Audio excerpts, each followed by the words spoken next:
컨텐츠에 대한 얘기를 좀 하도록 하겠습니다. 앞으로의 이제 WCF라고 하지 않아도 되겠죠. 앞으로의 플라이. 저희의 공식 명칭은 어떻게 쓰냐면, 소문자로 그냥 플라이라고 하거나, 한글로 그룹, 영어로 플라이. 이게 저희의 공식 명칭입니다. 저희 단체를 부를 때.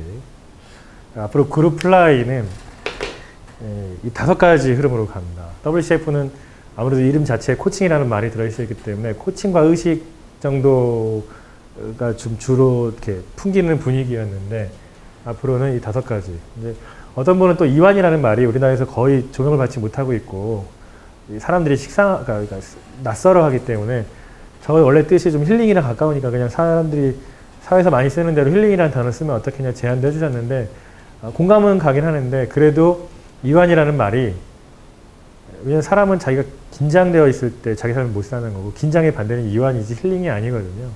그래서 원래 의미를 그냥 가져가는 게 좋겠다 생각해가지고 얼마나 대중한테 사람들한테 이해가 되느냐 보다도 원래의 의미를 살리기 위해서 이완이라는 단어를 그대로 고수하려고 합니다.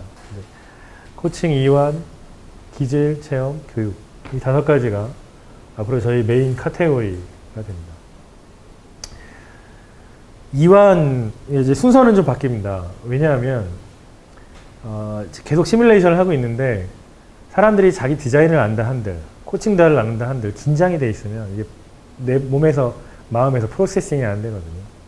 그래서 사실 평균적으로 보면 제일 중요한 건 코칭도 아니고 기질을 이해하는 것도 아니고 긴장이 이완되는 거다. 당연한 거 아니겠습니까? 사람이 마음이 편해야 여행을 즐길 수가 있지. 자기가 뭐 좋은 걸 알고 있으면 뭐 하겠습니까? 긴장되어 있는 사람은 그걸 즐길 수가 없는 거거든요. 밥 먹을 때 긴장하는 사람 밥맛이 있겠습니까? 긴장하면? 이게 이렇게 내가 호화스러운 음식을 먹어도 되나 했을 때 그런 느낌이 있으면 밥맛이 밥을 먹는 건지 뭘 먹는 건지 모르는데 내가 충분히 뭐 즐길 수 있지 하고서 뷔페를 먹으면 맛있게 먹을 수 있는 거죠. 그래서 인간의 본성상 이완이 사실 제일 중요한 키워드라고 보고요. 그리고 우리 도시 사람들은 극도의 긴장 속에 살고 있기 때문에 이완보다 이완이 최고로 우선순위에 있어야 된다는 것은 명명백백한 일이라고 생각합니다. 근데 그 중에서도 그러니까 효과와 실용성, 그러니까 편의성 이런 종합적인 걸 가지고 봤을 때 가장 이렇게 빠르고 효과적이고 쉬운 도구들 3가지가 이 3가지라고 판단하고 있습니다. 현재까지 경험적으로도 그렇고요. MBSR을 뭐 주류의학에서도 지금 사용하고 있기 때문에 선진국에서는 말할 필요도 없는 거고요. 알렉산더 테크닉도 말할 필요가 없어요. 우리나라 사람들이 몰라서 그런 거지 외국에서는 말할 필요가 없어요. 기본적으로 우리나라에서도 예술하는 사람, 체육 쪽에 있는 사람들은 알렉산더 테크닉이 얼마나 대단한 건지 알고 있습니다. 유학한 사람들은 다 알고 있고요. 알렉산더 테크닉. 그래서 또 외국에서는 뭐 정치인들 이런 사람들도 알렉산더 테크닉 굉장히 많이 하거든요. 도대체 알렉산더 테크닉이 뭐냐? 말로 표현하기는 되게 힘듭니다. 이게 몸으로 하는 거기 때문에. 근데 이제 한국 알렉산더 테크닉 협회가 있습니다. 공인 인스트럭터도 계시고 이번에 또 알렉산더 테크닉 한국어 번역본 출판되는 기념으로 강의가 있더라고요. 저쪽에서 여기 멀지 않은데요. 꼭 한번 들어보십시오. 저희는 개방형 조직이라 저희만 와서 들으라 이런 말 하지 않습니다. 알렉산더 테크닉 굉장히 탁월한 도구고 저희가 이걸 한다는 것은 저희 버전대로 하겠다가 아니라요. 국제 공인 지도자들이 나오면 그리고 저희의 의식을 같이 하는 분이 있으면 그분이 저희랑 함께 일을 한다 이런 뜻입니다. 그리고 실제로 저희는 아까 멀티 포지셔닝 얘기했었는데 지금 몇 명분이 그러고 있는데 가장 상징적인 한 분은 알렉산더 테크닉도 하고 휴먼 디자인도 지금 전문가 과정 하고 있고 코칭도 전문가 그리고 키네지올로지도 전문가 이 5가지 정도를 다 하고 있거든요. 퍼포먼스가 장난이 아니에요. 그러니까 좀 이런 표현이 좀 누군가를 불편하게 할지 모르겠지만 국내 전문가들하고 비교 불가의 수준입니다. 퍼포먼스가 실제로 그렇게 나오고 있거든요. 근데 당연히 그럴 수밖에 없죠. 왜냐면 몸, 마음, 아날로그, 디지털 통합하면 인간 본성에 대한 이해가 깊어지는 건 당연한 건데 왜 효과적이지 않겠습니까? 당연한 거죠. 그러니까 이제 아무튼 요가 리드라는 뭐 가장 수동적인 상태에서 할 수 있는 가장 깊은 이완을 할 수 있는 고등학생, 중학생들이 너무 좋아해가지고 저의 뭐 팬이 되거나 메일 보내시거나 고등학생들이 메일 보내고 막 그러거든요. 내가 커서 반드시 이걸 하겠다. 또 뭐 의사 지망생들 또 3분이나 내가 그냥 평범한 의사가 되면 안 되겠다. 세미나를 딱 한 번 했는데요. 평범한 의사가 되지 않겠다. 내가 진짜 사람을 이해하는 의사가 되겠다. 한 번 세미나 듣고 자기 꿈을 바꿨습니다. 3명이. 이건 이들아 굉장히 강력합니다. 뭐 말로 표현할 길이 없습니다. 여기서는. 이게 경험하는 시간이 아니기 때문에.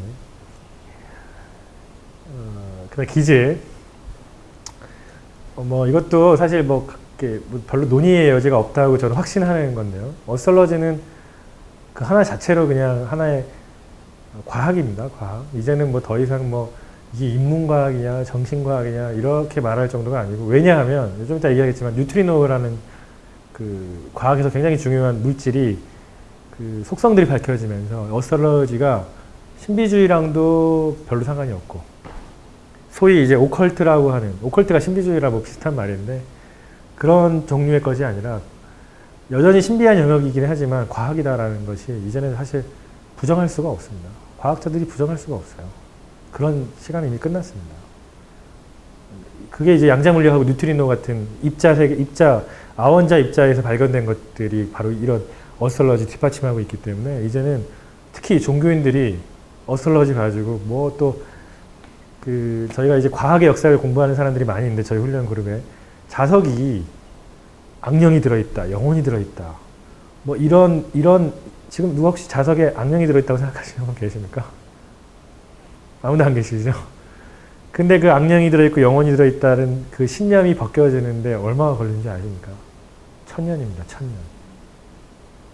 1000년. 저희가 수십 번을 죽었다 깨어나도, 우리가 만약에 자석이 처음 발견된 시대에 살고 있었다고 한다면 자석이 여전히 숭배의 대상이거나 여기에 사탄이 들어있다거나 뭐 이런 시대에 살고 있는 거예요. 죽었다 몇 번을 자자손손 해도 자석은 여전히 신비의 대상이 되는 겁니다. 그러니까 어설러지라는 것도 사람들이 이해하는 게 이해하기 어렵다는 게 이해 못할 일이 아니죠. 사람들이 여전히 이해하기 어려워하는데 조금만 깊게 공부하면 그런 논의의 성격이 아니라는 걸 알 수 있습니다. 특히 종교 지도자들께서 좀 분발하셔야 될 것 같아요. 제가 예전 같았으면 되게 강하게 표현했을 텐데 제가 부드럽게 하겠습니다. 종교 지도자들께서 좀 분발하셔야 될 것 같아요. 그러니까 모르시면 좀 공부를 해주시면 좋겠어요. 너무 어떤 분은 뭐 지옥에 지하 3층, 지옥 3층에 어스트롤러지를 공부하는 사람들이 있대요. 근데 저도 미치겠어요. 진짜 그런 말 들으면 가서 따지고 싶고, 당신이 공부를 해봤냐. 근데 그분은 선교사로 가 계세요. 미칠 것 같아요. 저는 정말. 좀 공부를 좀 하셨으면 좋겠어요. 말하면 어떻게 할 수도 없고. 참. 미치겠습니다. 진짜. 그리고 뭐 주역 같은 경우는 말할 것도 없는데, 여기 무늬 중에 태극기 들어가는 무늬가 4개 들어있죠. 말씀 많이 드렸습니다. 우리나라 국기만큼 전 세계 어떤 국기도 이 우주의 원리를 표현하고 있는 국기가 없다고. 태극기의 음양이론이죠. 분명히 이 태극기 만든 초창기 역사를 보면은 주역에서 따왔다고 하는 일화들이 많이 있습니다. 그럼 이게 무엇을 의미하겠습니까? 그리고 서양 사람들은 주역에 관심이 되게 많은데, 전 세계에서 유일하게 우주의 원리가 국기에 담겨져 있는 나라인데 이게 주역과 관련이 있다는 것도 모르고 음양사상과 관련이 있다는 것도 초등학교 때 배운 적이 없는 우리 대부분의 사람들이 어떻게 해야 되겠습니까? 이게 동양사상의 결정체가 태극기에 들어있는데, 태극, 무극, 태극, 음양, 태극기에 들어있는데 이거 어떻게 해야 되겠습니까? 이건 단순히 공부한다 안 한다 이런 차원이 아니고요. 국가적인 차원, 그러니까 정말 우리의 어떤 의식, 국민의식 아니면 시민의식 이런 거랑도 관련이 있는 거거든요.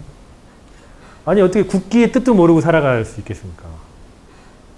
안 그렇습니까? 자기 이름이 자기 심볼인데, 한 나라의 이름이 국기인데 그거 뜻도 모르고 어떻게 살아갈 수 있겠습니까? 이게 되게 충격적인 겁니다. 휴먼 디자인 같은 경우 딱 보다가 이건 또 뭐 이상한 신비주의 이럴 수 있는데요. 이때까지 많은 오해를 받기도 했었고요. 워낙 새로운 과학이기 때문에. 여기 보면 이제 주역에 이 괴가 원을 둘러치고 있고요. 어스트롤러지의 이게 12사인이 여기 안에 들어있고요. 이 안에 들어있는 이 차크라는 제가 얼마 전에 또 정말 충격적인데 라고 생각했던 게 있는데 칼융이라는 그 심리학자, 인문학자라고도 불리지 않습니까? 위대한 정말 학자인데 우리가 몰고 있던 사실, 은폐되어 있던 사실이 하나 있는데 뭐냐면 유럽에 있는 칼융 연구소에 가면요. 차크라 이미지로 도배가 되어 있답니다. 물론 칼융도 아인슈타인 같은 사람들과 마찬가지로 동양 이론에 심취했던 사람들이에요. 근데 심리학자들도 칼융에 대해서 차크라 언급을 안 하는데 칼융은 정작 차크라에 대한 이론도 언급하고 책도 쓰고 그랬거든요. 우리가 제대로 모르니까 자꾸 혼란이 생기는 겁니다. 차크라는 또 의학의 중요한 도구기도 하고요. 우리가 한국과 중국은 한의학을 하지만 중의학을 하지만 인도에선 차크라거든요. 아무 이것도 이상한 게 없는데 차크라라는 말을 쓰면 뭔가 대단히 이상한 새로운 종교를 만난 것처럼 글쎄요. 심리학 공부하시는 분 정도라면 그게 아니라는 걸 아실 수 있을 것 같은데 참 우리가 토양이 얼마나 빈약한지 알 수 있는 부분입니다. 아무튼 이런 어스톨러지나 휴먼 디자인 적으로 접근하면 우리 인간이라는 존재가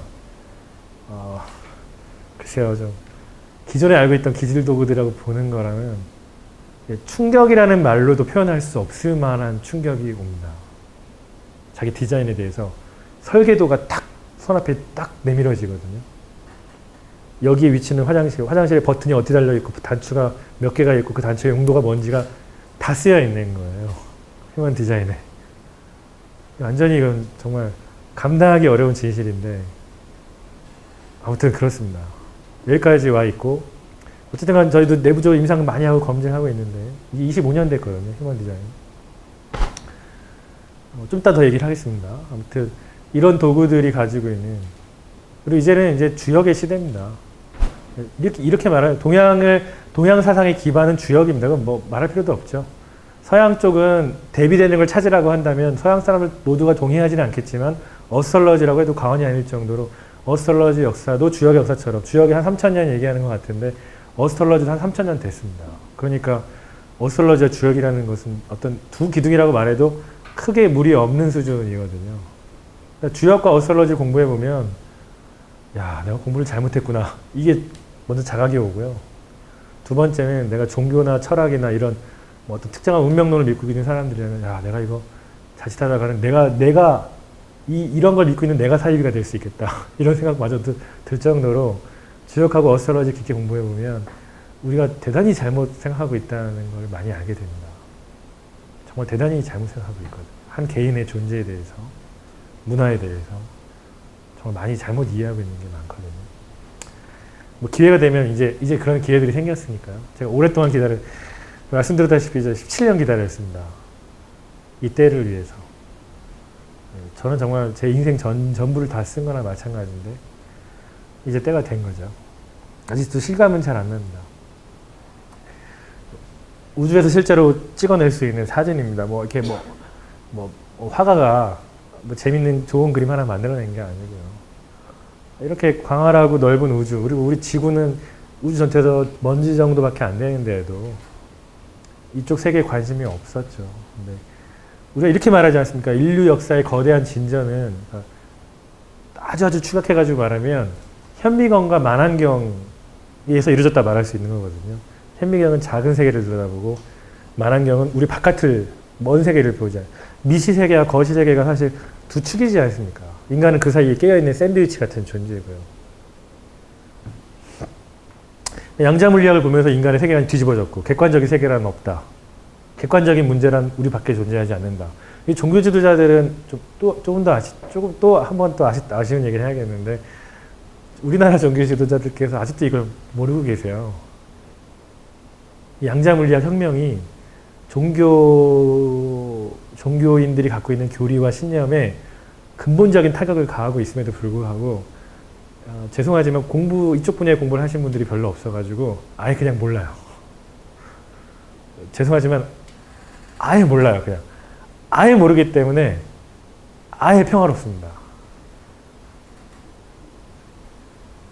정말 우리나라 양심적으로 정말 손을 얹고 드린 건데 알고 있는 사람이 없어요.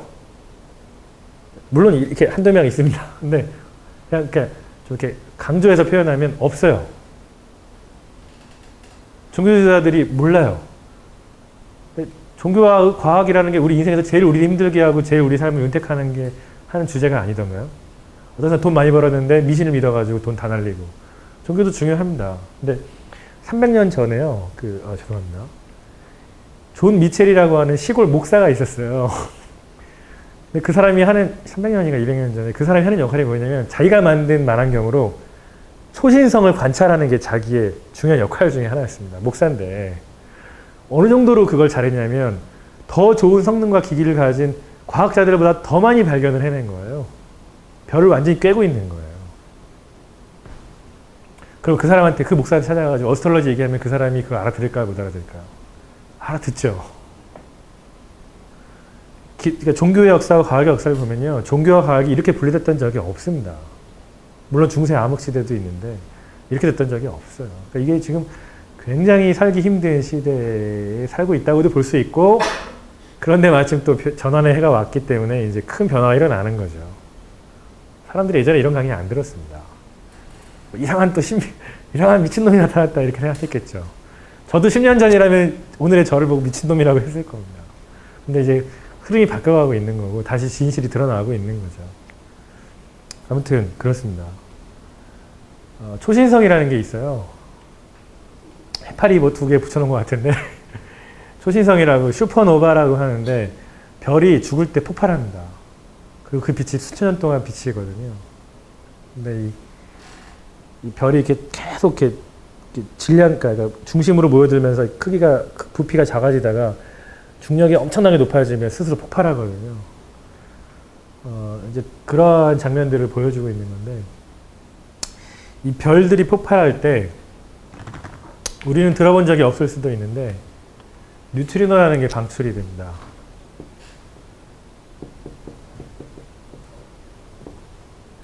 굳이 별들이 폭발하지 않아도 뉴트리노는 언제나 전달되고 있는데요. 이 뉴트리노라는 것들이 방출되는데 저게 뉴트리노를 검출하는 기계입니다. 땅 밑에 있고요. 저거를 일본의 학자들이 발견해냈습니다. 그래서 좀 충격적인 얘기를 좀 하겠습니다. 라우루라는 사람이 있는데요. 휴먼 디자인 창시자입니다. 이 사람이 스페인의 이비자 섬에서 혼자서 그러니까 뭐라고 하죠? 은둔 생활을 하고 있는데 어느 날 갑자기 뭐에 딱 관통당하는 느낌을 받으면서 머리카락이 하늘로 탁 주서고 뭔가 자꾸 이렇게 막 영감이 흘러들어오는 상태를 경험했는데 8일 밤낮으로 밥도 못 먹고 이 사람이 완전 미친 사람처럼 연필로 막 뭔가를 발라 적은 겁니다. 우리 이해하기 힘든 일이죠. 그 사람도 그거 끝나자마자 거의 탈진해가지고 쓰러진 상태로 있었거든요. 근데 왜 메모의 기록들이 모여가지고 오늘날 휴먼 디자인이 됐는데 거기서 보면 뉴트리노라는 얘기가 나와요. 희한하게도. 그 당시에 뉴트리노는 물리학 조금이라도 공부하신 분은 아시는 얘기인데 뉴트리노는 맨 처음에는 순수한 에너지라고 여겨졌었습니다. 에너지. 그러니까 질량이 없는 에너지라고 여겨졌었는데 그 당시에 이 사람이 이런 정보들을 접하게 됐는데 그때 들려온 정보에 의하면 뉴트리노의 질량이 있다는 거예요. 아니 도대체 누가 얘기해 주는 건데 그런 얘기를 근데 그로부터 몇 년 뒤에 일본의 슈퍼 카미오칸테 관측소에서 뉴트리노의 질량이 있다는 게 밝혀집니다. 충격적인 일이죠. 근데 뉴트리노가 어스트롤러지 휴먼 디자인 푸는 열쇠 중에 하나거든요. 왜 그런지 아십니까? 아까 제가 자동차 사진 보여드렸죠.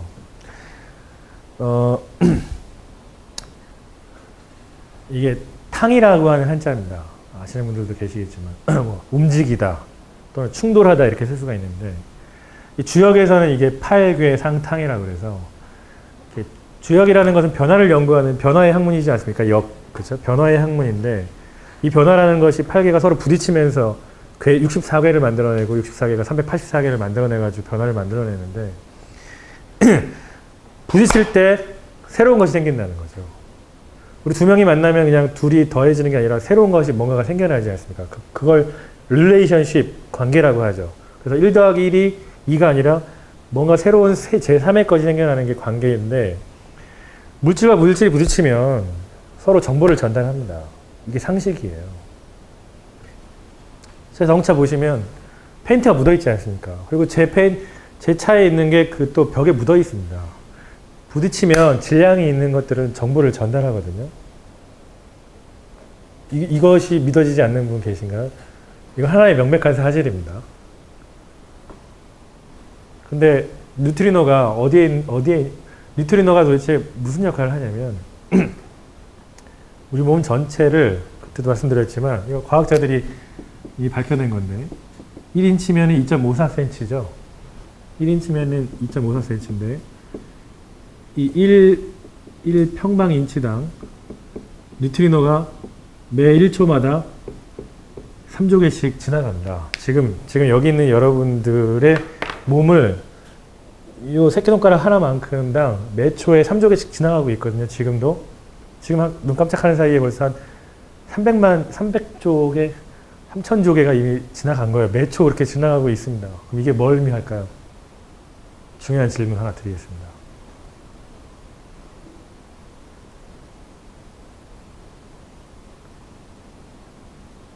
뉴트리노가 질량이 있다고 그랬죠. 근데 우리가 또 흔히 하는 상식과 반대되는 질량이 있으면 서로 부딪혀 튕겨나가야 되는데 이게 관통해버려요. 또 지구도 관통하고 지나가고. 어떤 공부 관심 있으신 분들은 위키피디아에서 뉴트리노 검색해 보십시오. 학문적으로 정리가 잘 되어 있기 때문에 와 이게 이런 한숨 또는 감탄사 뭐 이거밖에 안 나올 겁니다. 일단은 문장이 해석이 안 돼서 그럴 수도 있을 거고요. 근데 아무튼 뉴트리노를 검색해 보세요. 위키피디아는 공개된 세계 지식의 데이터베이스입니다. 검색해 보십시오. 요청드립니다. 검색해 보십시오. 질량이 있는데도 지구를 관통해서 지나갑니다.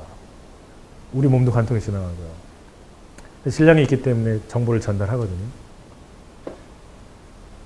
그러면 우리한테 무슨 정보를 주고 갈까요?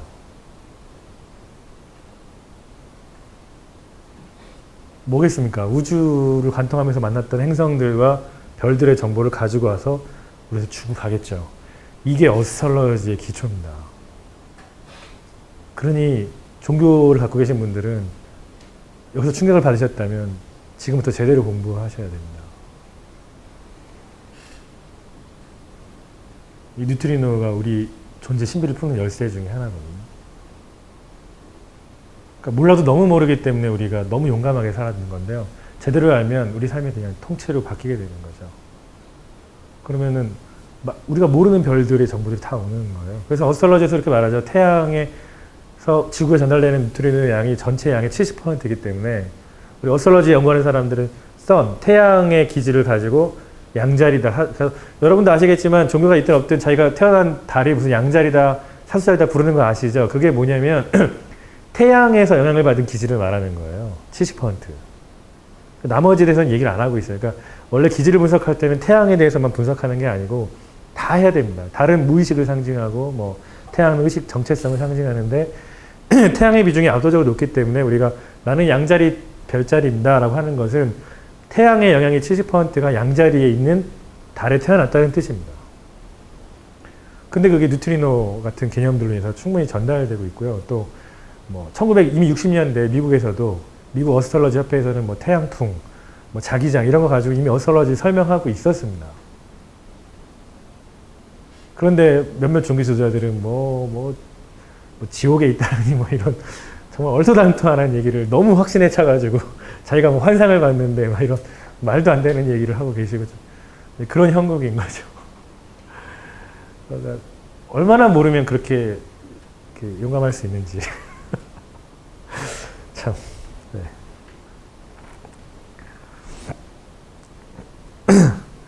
이거는 이제 프로이드의 차트입니다. 지그문트 프로이드. 뭐 여기서 차트를 설명하려는 건 아니고요.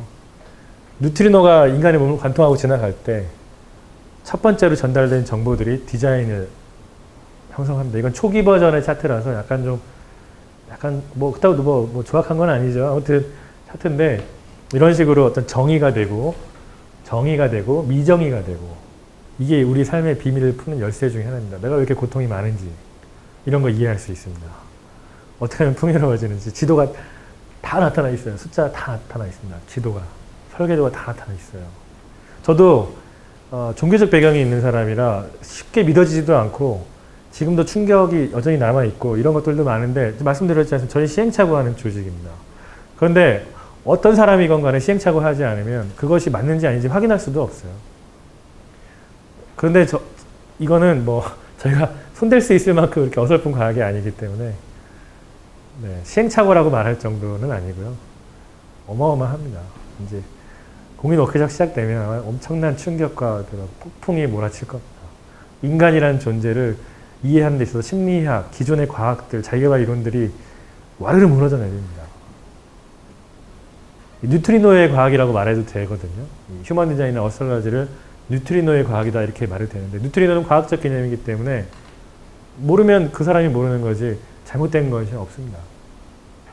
관심 있으신 분들은 깊이 연구해 보십시오. 정말 어마어마한 지식의 창고입니다. 세 번째 카테고리죠. 그 다음에 교육이라고 생각하는 아까 이완을 얘기했지 않습니까? 사람이 이완돼야 됩니다. 그 다음에 뭘 한 거죠?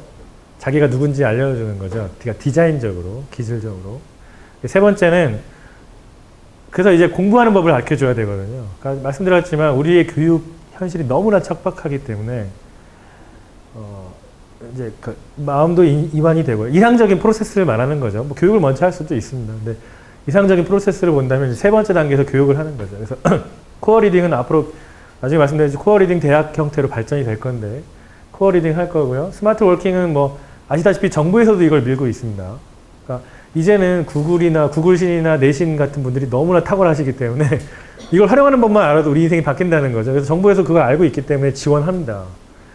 근데 여전히 아직도 미개척지예요. 아무튼 어떻게 하면은 뭐 구글이나 네이버나 아니면 뭐 에버노트나 이런 거 가지고 어떻게 하면은 손쉽게 일할 수 있을까? 이게 지금 화두란 말이죠. 그래서 인간을 잠재력을 끌어내려면 이런 것도 가르쳐야 되고요. 근데 비욘드 유니버시티 이제 9월 달에 첫 캠프를 합니다. 비욘드 유니버시티 하는데 고등학생들이 참여하겠다고 지금 줄을 서 있어요. 비욘드 유니버시티인데 자기 대학 들어갈 때까지 못 기다리는데 갈 수 있겠냐 뭐 이러거든요. 아무튼 대학에서 가르쳐주지 못하는 지금 이런 것들 대학에서 못 배우지 않습니까? 이것들을 20세 대학생들한테 가르칠 겁니다. 그리고 이제 그게 안정적으로 정착되면 비욘드 하이스쿨. 왜냐하면 300년 전까지만 해도 그때 어떤 면에서 우리의 의식이 잠들기 시작했는지도 몰라요. 300년 전까지만 해도 6살 때부터 학문을 시키고 막 그랬거든요. 고등학문, 막 주역을, 아시다시피 조선시대 때, 6살, 7살 때 우리 선비들이 주역 가르치지 않았습니까? 동양. 6살 때, 7살 때 가르쳤다고. 무슨 말이냐면, 배울 수 있는 능력이 된다는 뜻입니다. 그러니까 가르칠 수 있는 거죠. 그러니까 무슨 말이냐면, 20세 때 대학을 간다는 건 터무니없는 그 문명사회를 역행하는 일이라는 거죠. 대학은 한 15살만 돼도 들어갈 수 있고, 13살 때도 들어갈 수 있습니다. 그리고 세계적인 리더들은 보통 12살 때 대학을 들어가서 20살 되기 전에 박사 학위를 따고 20대 초반에 세계의 리더가 되고 그러니까 자기 분야의 리더나 대가가 되거든요. 근데 우리 사회의 구조에서는 20대 때가 이제 학생이 되는 거예요. 그러면 어떻게 문명이 발전했는데 지식은 퇴보한 거가 되는 거네요. 말도 안 되지 않습니까? 상식적으로. 그래서 드러커가 얘기했던 대로 피터 드러커가 얘기했던 대로 이게 공부할 양이 많아서 그런 게 아니고요. 사회에 너무 일찍 진출해버리면 일자리가 없으니까 사회적 필요에 의해서 그냥 공부를 더 많이 해야 되게 된 거지. 생각해 보시죠. 그 커피숍 운영하는데 대학 지식이 필요합니까? 별로요. 차라리 커피숍 운영하는 법을 더 열심히 배우는 게 훨씬 낫습니다. 그러니까 드러커가 얘기했지만 예전에는 고등학생이 하던 일을 지금은 그냥 똑같은 일을 대학생이 하는 거예요. 근데 지식의 양은 별로 중요하지 않거든요. 되게 쉬운 일이기 때문에. 그러니까 이 대학이라는 게 사실 별로 필요한 기관이 아닙니다. 인류 역사에서 대학이라는 게 나타난 지도 얼마 되지도 않았고 수백 년밖에 안 됐고요.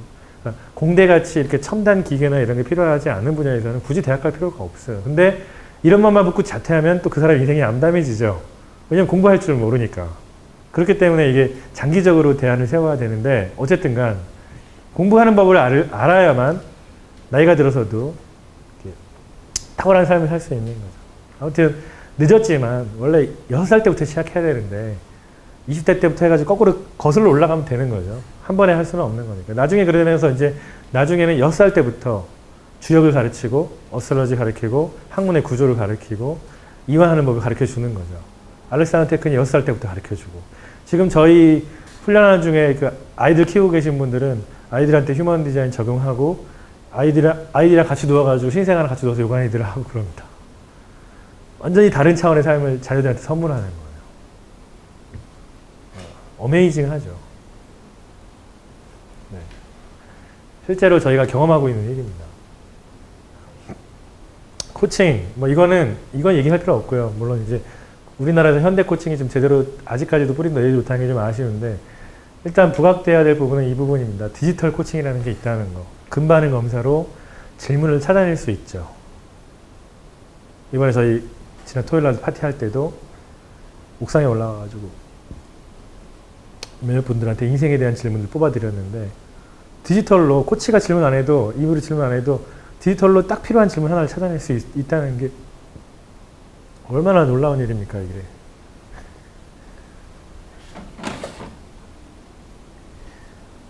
뭐 여기 이런 질문이 있습니다. 이거를 근반응으로 검사해가지고 이 질문이 나오는 거예요. 그럼 자기한테 딱 필요한 게 나오는 거죠. 그러니까 이건 어떤 의미에서 더 강력한 효과가 있냐면, 컨설팅 같은 분야에서 어떤 질문을 던져야 되나, 어떤 게 핵심이냐를 찾을 때 이 질문 던지면 끝이에요. 그러니까 10시간 분석할 거를 10번 찾으면 되는 거거든요. 그러면 1000배의 효과가 나니까요. 아직도 우리가 이게 무슨 말인지 잘 모르고 있는데요. 그러니까 제가 말씀드렸던 대로 이게 앞으로 한 2, 3년 내에 사람들한테서 이제 알려지기 시작하고, 사람들이 이해하기 시작하고, 뭐 혁명적으로 사용하기 시작하고 그렇게 될 겁니다.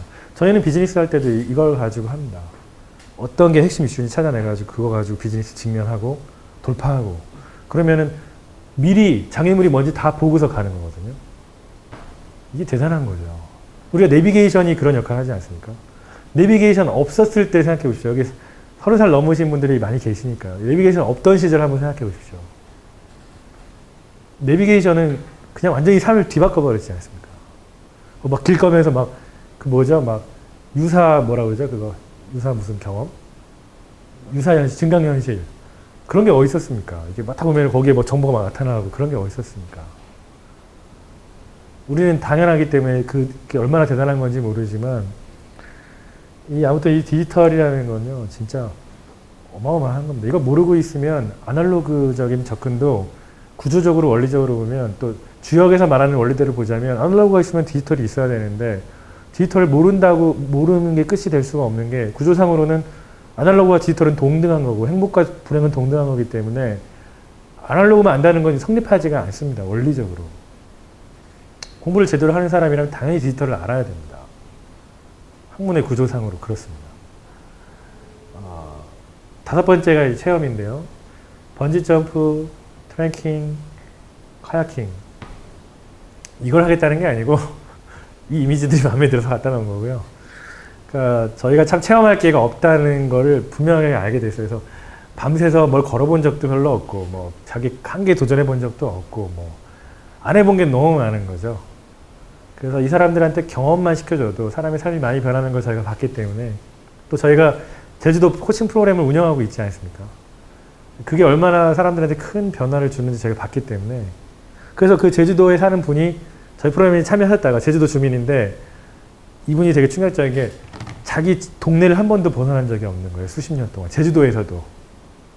저희를 만나고서 저희랑 여행한 게 거의 처음으로 벗어나는 거예요. 그러다 그분의 삶이 바뀌기 시작했는데, 그분이 그래서 제주도에서도 동네 밖에 안 나갔는데 비행기를 타고 서울에 와서 그때 세미나를 듣고 가셨습니다. 그분은 서울이 무서워가지고 못 오는 분이었거든요. 이런 변화들이 또 일어나요. 체험이라는 게 되게 무섭습니다. 그래서 이제 이런 것들도 앞으로 계속 해나갈 거고, 뭐 우리 국토대장정 하면 대학생들 막 인생이 바뀌고 막 그러지 않습니까? 성인들도 마찬가지라고 생각합니다. 한계 도전해 보면 막 땀 흘리고 막 탈진할 정도로 뭔가 열심히 해보면 인생이 바뀔 수 있는 거거든요. 내가 한계라고 생각했던 게 한계가 아니라고 생각되고, 이런 걸 체험을 통해서 알 수가 있는 거죠. 네, 그런 것들도 앞으로 저희 또 코치님들도 실제로 번지 점프를 하고 나서 와, 내가 못할 건 없다 뭐 이렇게 생각하시는 분들도 계시고, 저희들도 막 합니다. 지하철 가서 막 하고 싶은 얘기하고 막. 이게 대단한 경험이거든요, 그게. 저희는 그런 걸 하는 거예요. 이제 내년쯤 되면 또 그런 프로그램도 운영합니다. 뭐 제주도만 세계 7대 자연경관이 아니고 저희도 세계 뭐 7대 뭐 경이로운 체험 뭐 이렇게 운영할 수 있는 거죠. 그렇지 않겠습니까? 그러니까 이 5가지의 조합이 되게 중요하다는 겁니다. 어느 한 가지만 가지고 하는 게 아니고, 생각해 보십시오. 뭐 우리한테 이연만 필요하겠습니까? 디자인만 아는 게 필요하겠습니까? 코칭만 필요하겠습니까? 다 있는 게 좋은 거죠. 이상적이지 않습니까? 우리는 기본적으로 체험을 하며 살아야 되는 존재고, 이 5가지가 된다면 정말 더할 수 없이 좋은 어떤 전략과 모델이 나오겠죠.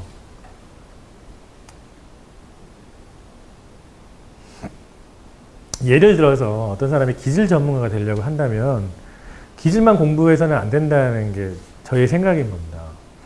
히딩크식으로 접근해야 되는 거죠. 이 사람이 뭐 전 축구 포지션 잘 모르거든요. 근데 뭐 윙백, 스트라이커 이런 걸 다 소화할 수 있으면 그 팀은 되게 막강해지는 거죠. 왜냐면 구멍 났을 때 메꿀 수가 있는 거니까. 근데 사실 학문의 원리상으로 구조상으로도 그렇고 하나가 동떨어져 있을 수가 없는 거거든요. 서로 연결되어 있는 거거든요. 그래서 저희가 실제로 내부적으로 전문가를 키울 때는 예를 들면은 이제 이런 방식을 쓰는 거죠. 이런 사람들은 교육 강의하는 법도 훈련해야 되고 실제로 저희는 강의하는 법도 훈련시키고 그래서 전문가가 안 나와요, 잘. 근데 6년 만에 드디어 2명 정도가 나오기 시작했고 한 명이 또 이제 또 후보군에 올라왔습니다. 이게 정말 놀라운 거거든요. 6년을 기다렸더니 매미가 올라오는 거예요. 매미가 껍데기를 벗고 나오는 겁니다. 저한테는 정말 놀라운 일이에요. 저도 되게 인간적으로 되게 기쁩니다. 6년을 기다렸더니 이런 게 일어나는구나. 농사가 잘 지었구나. 뭐 이런 느낌인 거죠.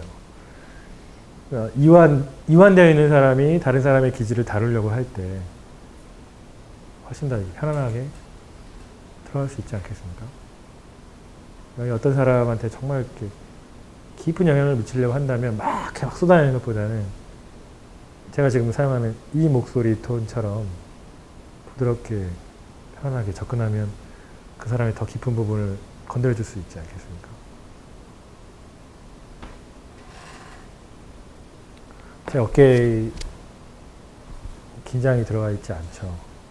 가끔씩 이제 항상 그런가 보고 저를 따라다니는 분들이 있어요. 제가 어깨에 힘 빼고 다니는지. 한 열에 9은 힘 빼고 다니거든요. 이렇게 보통 사람들이 이렇게 걸어가는데 저는 이렇게 힘 빠져 있어가지고 10cm 걸어가는데 또 걸어갈 수 있을 정도로 여기가 이완이 많이 되어 있는데 하루아침에 된 것은 아니지만요. 근데 이렇게 그런 것들이 합쳐져 있을 때 나오는 힘이 당연히 더 크죠. 당연한 겁니다. 근데 이제 여기에 더해서 우리 한국 사회의 고질적인 정말 고통이라고 할 수 있는 게 뭐 다른 게 없습니다. 이 세 가지 키워드로 요약할 수가 있겠죠. FSM, 가족, 섹스, 결혼. 그죠? 뭐 당연한 얘기죠. 900쌍이 결혼해서 뭐 같은 중복되는 건 아니지만 같은 해에 900쌍이 결혼하면 그 해에 400쌍이 이혼하고 물론 그 전에 결혼한 사람들이겠죠. 그러면 거의 반타작인데 우리가 알기로는 그렇게까지 생각 안 하거든요. 물론 이제 최근에 올라온 수치니까. 근데 저희도 어저께 전사회 모임 했다고 그랬지 않습니까? 평화로운 전사도. 어떤 분 얘기하는데 자기 부모님도 이혼하셨고 자기 동생도 얼마 전에 이혼했다 하는 얘기인데 막 펑펑 우시더라고요. 슬프지 않습니까?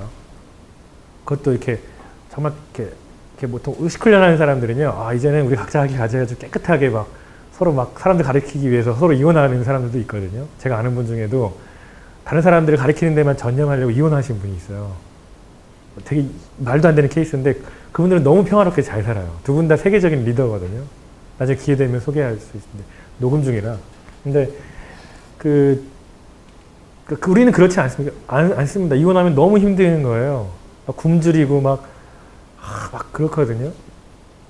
저는 심지어는요. 제가 아직 미혼이다 보니까 결혼하신 여성분이 이렇게 그런 경우도 있고 그렇습니다.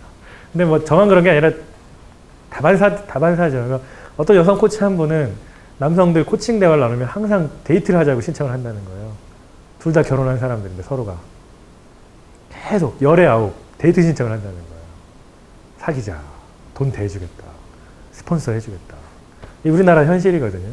근데 또 거꾸로 될 때는 이런 일들이 절대로 그냥 일어나는 게 아니라 주역을 공부하면 그 주역 공부를 괜히 하라는 게 아니었습니다. 주역을 공부하면 이게 단순히 남자의 문제, 여자의 문제 이런 게 아니거든요. 에너지의 문제입니다. 그럼 왜 남자들이 그렇게 하느냐는 여성이 볼 때는 남자들이 한 건 다 더러워 이렇게 생각하지만 에너지를 볼 때는 균형이 깨져 있는 거거든요. 이 밑에 있는 걸 봐야 되는데 위에 있는 걸 보니까 문제가 해결이 안 되는 겁니다.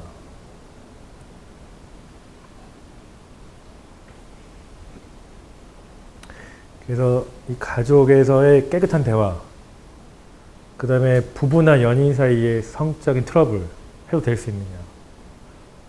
근데 또 하나 미리 또 단서를 드리면 어스트롤러지에서도 또 관계라는 관계 어스트롤로지로 들어가면요. 어떤 조합까지 나오냐면 이 사람과 이 사람이 왜 성적으로 문제가 있는지가 기질 디자인에 다 답이 나와 있어요. 근데 우리는 모르고 살았던 거죠. 그러니까 이 사람과 왜 이 사람이 안 맞는지가 아주 명료하게 설명됩니다. 그러니 우리한테는 이게 다 충격인 거죠. 심지어는 이 사람과 이 기질 조합은 결혼했을 때 되게 힘든 조합. 이게 이 사람이 아무리 뭐 훈련을 많이 하고 자기개발을 많이 하고 공부를 많이 하는 사람이랑 상관없어요. 몸에서 에너지가 방출되는 거기 때문에 자기 디자인을 알아야 됩니다. 그래서 아무리 종교가 있으신 분들도 요즘에 종교인들도 이혼 거의 비율이 비슷하거든요. 종교인들이 이혼하는 비율이랑 일반 사람 거의 비슷한데 그거는 뭘 뜻하는 거냐면 한편으로는 본성에 대한 이해가 없기 때문이라는 것도 포함이 되는 겁니다. 그러니까 너무 모르는 거 살아온 거라는 거죠. 그걸 이해하는 게 우리한테 어마어마한 자유를 가져다 줍니다.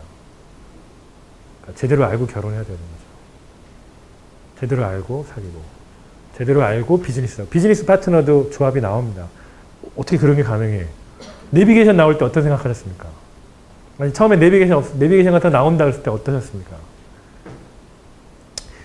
그 BMW라는 회사는 항공기 만드는 회사거든요. 그래서 지금은 렉서스에도 들어가고 이번에 K9에도 헤드업 디스플레이라고 창에 이렇게 딱 정보가 전투기에 들어가는 게 들어갔는데 BMW가 10몇 년 동안 독보적이었어요. 아무도 그 기술을 모방을 못했거든요. 근데 누가 자동차 앞에 숫자들이 이렇게 떠가지고 다닌다고 생각을 했겠습니까? 국산차 타는 사람들은 그런 게 가능해? 이렇게 생각하는데 타보면 깜짝 놀라는 거거든요. 이런 게 일상이 되면 당연히 큰 변화가 일어나는 거죠. 내비게이션이 없는 세상을 상상해 보십시오. 운전할 때. 길 잘 모르시는 분들. 아무 데도 못 갑니다. 이런 걸 제대로 알고 나서 그것이 정말 과학적으로 설명할 수 있는 것이라는 걸 이해하고 난 다음에는 이것 없이 오히려 거꾸로 뭘 하기 되게 불편해지는 겁니다. 엘리베이터 없으면 되게 불편한 거랑 마찬가지입니다. 주술 같은 게 아니에요. 미신도 아니고요. 그걸 그렇게 쓰는 사람들이 많아서 좀 이렇게 부정적인 이미지가 많은 거지. 그럼 불도 마찬가지 아닌가요? 불도 좋은 사람이 쓰면 요리하는 거고 나쁜 사람이 쓰면 화상당하는 거 아닙니까? 그런 식으로 볼 게 아니라는 거죠. 누가 쓰느냐가 중요한 거거든요. 이 성에 대한 문제는 정말 심각합니다. 세계에서 유일하게 도시 구조 안에 율락가나 이런 이렇게 유흥가가 들어와 있는 도시 구조를 갖고 있는 나라는 전 세계에서 거의 유일하죠, 우리나라가. 그러면 왜 이런 기형적인 구조가 나왔을까를 생각해 봐야 되거든요. 그건 에너지적인 차원에서밖에 답을 찾을 수 없습니다. 동양학에서 말하기를 음이 극하면 양이 된다. 체면 때문에, 문화 때문에 말을 못하고 감추면 감출수록 폭발한다. 이게 우리 한국 사회의 문화입니다. 그러니 답은 어디에 있냐면 깨끗한 대화에 있는 게 맞습니다. 종교 지도자들은 안 그럴까요? 저도 제가 종교 라인 쪽을 걸어갔던 사람이기 때문에요. 종교 지도자들 모이면요. 얘기하면 포르노, 남자들끼리 모이면요. 종교 지도자들이 이렇게 서로 용서를 하고 막 그런 시간에 보면 포르노 얘기, 아내랑 성생활 하면서 딴 여자 생각한 얘기, 요즘에 특히 좀 안타까운 일이지만 기독교 라인 쪽에서 굉장히 유명한 목사님 한 분이 여러 명의 사람들을 이렇게 했던 일이 해가지고 근데 그분은 정작 별일 없다는 듯이 하고 계신데, 저는 그렇다고 해서 성에 대해서 극단적인 그런 사람은 절대 아닙니다. 지금 제가 얘기하는 포인트는 뭐냐면, 성이 뭔지도 잘 모르는데, 신념을 가지고 너무 잣대를 가지고 들이댔다는 거죠. 그런 것 정말 제대로 이해하지 않으면, 우리가 결혼을 해서도 행복하지 않고, 평화롭지 않고, 독신으로 살아도 삶이 힘들고, 이럴 수 있다는 거죠. 저희는 그런 얘기들을 합니다. 젊은 여자분이 이분은 이제 교회 다니시는 분인데 나이트 가서 원나잇 스탠드 한 얘기를 저희한테 해주거든요. 근데 딴 데서는 안 해요. 왜 우리한테 했냐 그랬더니 당신들은 나를 판단하지 않기 때문에. 이 말이 필요한 조언을 안 한다는 그런 뜻이 아니고요. 이 그룹에서는 어떤 말을 했을 때 그 말 자체 가지고 우리를 판단하지 않기 때문에 나는 뭐든지 얘기할 수 있다. 이거예요. 이게 중요한 겁니다. 이게. 그 사람한테 나빠 안 돼. 그럼 그 사람이 안 할 수 있겠습니까? 대책이 있으신가요? 없어요. 얘기할 수 있는 분위기가 돼야 솔루션이 나오는 겁니다. 깨끗한 대화라는 건 노하우라는 게 필요가 없어요. 그냥 다 엎어놓는 게 깨끗한 대화입니다. 기본적으로. 이제 그러면 이제 우리가 볼 때는 아예 모르는 게 낫다 해가지고 이제 아무도 안 하려고 할 수도 있죠. 워낙 우리가 볼 때는 눌러놓고 있는 문제들이 많거든요. 우리 한국 사회는. 안 그렇습니까? 다 눌러놓은 문제들 아닌가요? 성 문제, 가족 문제, 뭐, 다 눌러놓고 살지. 정략 결혼, 뭐, 지금도 뭐, 우리나라만 결혼정보 회사가 있고요. 기업 형태, 전 세계에서 유일하게. 그 정보가 올바른 정보도 아니고요. 휴먼 디자인과 어솔로지도 결혼 정보를 주거든요. 이제 말씀드렸죠. 결혼 정보 회사 세울 거라고. 다른 종류의, 뭐 그분들 비난하는 건 아니고, 다른 종류의 결혼 정보 회사를 세울 건데, 당연히 질적으로 다른 경험을 할 수 있겠죠. 중요한 건 뭐냐면, 이런 것들을 놓치고 우리가 뭐 종교 생활을 한다고 할 때도 마찬가지고, 의식 훈련을 한다고 할 때도 마찬가지고, 이런 기초적인 것들을 빼놓고 우리가 과연 변화나 성장이나 풍요를 얘기할 수 있느냐, 그건 아니다라는 거죠. 안 그렇습니까? 인간이라는 것이 먹고 자고 싸고 소속되어 있고 이게 기본적인 욕구인데 그게 뭔지도 잘 모르고 자연스럽지도 않으면 어떻게 인간다운 삶을 살겠느냐는 거죠. 그렇기 때문에 이런 것도 연구를 앞으로 계속 해나갈 겁니다. 뭐 지금 이제 우리나라도 이제 동거 문화가 확산돼 가고 있는데 이런 어떤 가치 판단을 떠나서 일단 자체를 이해할 필요가 있는 거죠. 되게 중요한 흐름입니다. 제가 부모님한테 많이 물어보거든요. 자녀들이 동거하면 어떻게 하시겠습니까? 오케이. 아이만 안 나오면 상관없다. 뭐 이런 부모님도 있고요.